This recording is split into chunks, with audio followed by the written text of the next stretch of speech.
Hey, what's going on, guys? Tony here, CCxRC, and in today's video I'm going to show you how to put a 16-tooth pinion into your Axial SMT10 grave digger. This comes included in the kit, and all you're going to need is a couple of little tools. You're going to need some blue thread locker, and I think you're going to need a 2mm wrench, but you might need another one as well. We'll see as we get going. But definitely a 2mm. It's a really easy and straightforward process. Basically, we want to get this transmission out of here, which is going to be as simple as removing 4 screws out of the bottom here, which is going to drop our transmission out. And note which side has the longer screws, if it's going to happen. Usually there's, yeah, so both of these top ones are going to be longer screws. And you can see it's already starting to move. We get the drive shafts off of here, like so, and the whole thing is just going to slide right out into our hands, except for the motor is still connected. I'm not going to go ahead and take it off because we really don't need to. There's a couple more screws here we're going to get rid of in order to get access to the motor, and so we do need the 1.5mm. I thought we did. So this uses a 1.5mm hex wrench, and that's what you're going to use to get rid of these 3 screws that are holding on this cover. Once you have this off, you'll even be able to adjust your slipper clutch if you want.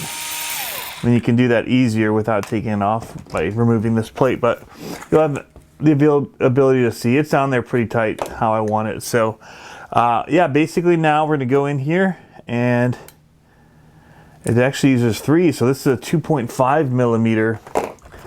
So 3 different size wrenches here, but we're going to go ahead and remove the motor because it'll make it, we have to, don't necessarily have to remove it, but we have to loosen it anyway to get this off of here and to resize it up. But because of the video purposes, I'm just going to go ahead and remove it. And then in here, I believe it looks like it's back to a 2mm wrench. And this is where we will want to put the thread locker on here. So we will get a look at that in just a second. I'm going to go ahead and find my 2mm, which feels right.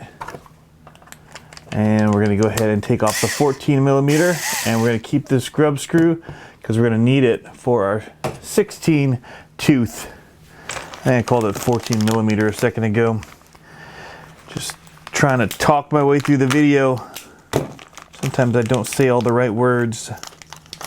All right, so here's our 16-tooth pinion. It'll focus. Come on, Panasonic. You've got this. You can do it. There it is. So this is our 16-tooth pinion gear. We're going to go ahead and we're going to put that on the motor. Now there is a flat spot, so you want to line up where your grub screw is going to hit with that flat spot. Now it seems like that would make sense, right? So just making sure that we say everything that we're doing, just so you know. I don't want anyone saying that I didn't tell you, even though it seems like it's it would be pretty obvious. We're going to go ahead and put some blue thread lock on here. This is a thread locker gel. And go ahead and put it on there. And then we'll go ahead and start to tap it in here just a little bit. It will move that thread lock around here. I want to make sure I don't put it too far in to the point where it won't go on the motor shaft. So we're going to go ahead and now just put it on like this. I'm not sure if it'll fit through with it on or not. So we're just going to go ahead and, this is the biggest you can put on this because of the motor mount and bracket. And so I'm just trying to basically line it up right now so that I can get it to be right in the middle of our spur gear when I tighten it down. I want those teeth to line up right there in the middle of the spur gear so that it's making contact with as much of the spur gear as possible. So I'm just going to get this hand tightened to hold it in place. Get rid of the extra thread lock. And now I'm just kind of holding it in place here. It's not the mesh that I want at this point. I'm just trying to get it lined up because we got to now Yeah, see, it would not have, I couldn't put the pinion on first because it would not go through. So that's why I slid the motor through before I did go ahead and put it on. All right, so now I do need to put these screws back into the motor, but I do want to thread lock these as well. It doesn't look like they were thread locked, but I do usually thread lock these motor screws as well, because we're going metal into metal, and that's usually the rule. The rule that we play is when you're putting metal screw into metal threads, you want to thread lock it. So we do need to go back to our 2.5 millimeter, but I am again just going to hand tighten these for the time being because I want to be able to slide so I can set the mesh. I'm just trying to get things into place so that I can then tighten it down. But this is how simple this actually is to do.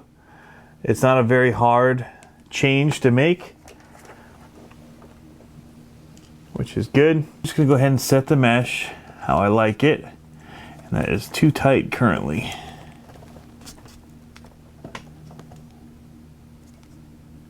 Just want the littlest little bit of movement there. That looks pretty good.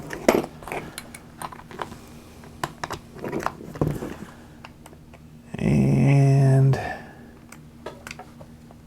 tighten these down.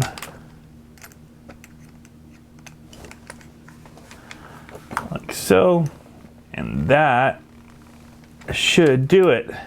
So we'll be able to get this out and test it for you guys with the 16 tooth on. We'll get a speed test for you and then do a bash with it. Yeah, that feels great. So now what we're gonna do is we're gonna slip this back in here. It's only one way if you didn't detach anything to line it up, because you're trying to line up these screw holes, so that makes it nice and easy to find the right direction. We do have to assemble our drive shafts before we get too carried away here. So we want to get all of these in place like so, and then we'll be able to just screw it back in and then call it done. So that is looking good. The one thing I did not do is I did not put the cover back on this. Aha, so we gotta take it back apart and put this cover on. I'll be honest, I don't always run this cover, which is why I was not thinking about it missing.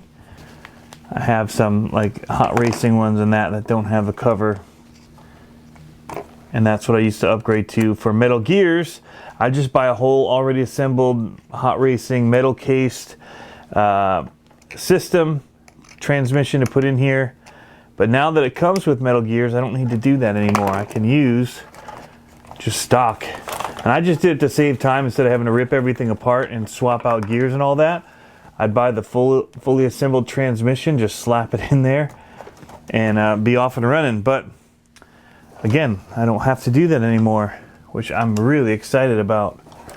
I know that, there it is. My black licorice piece of the drive shaft is right here. All right, so now we'll just go ahead and screw this back in place. Go back to our 2 millimeter wrench.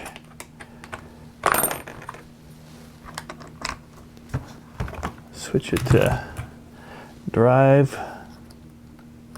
And we'll put it back together. Now I don't tighten them down until I get them in, because you want to make sure that you have enough room to be able to move it to line them all up. So now the two narrow ones, where it's a narrower distance between them, those are the short screws. And the longer one here, gap, is the longer screw. Now you just want to do this by hand because you don't want to strip it out, which is easy to do.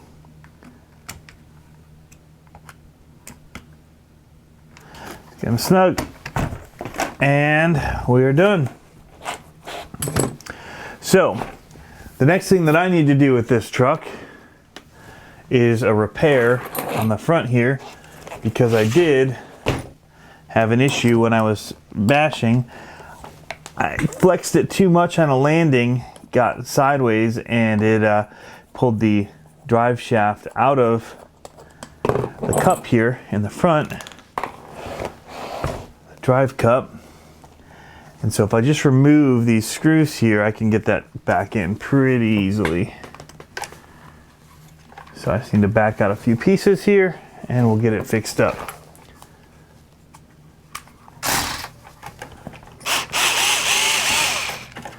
So I just need to release the tension on it.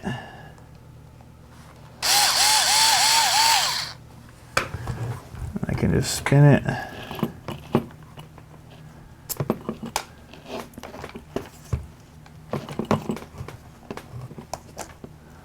There we go.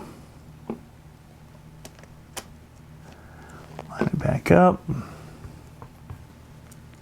And we're back in business.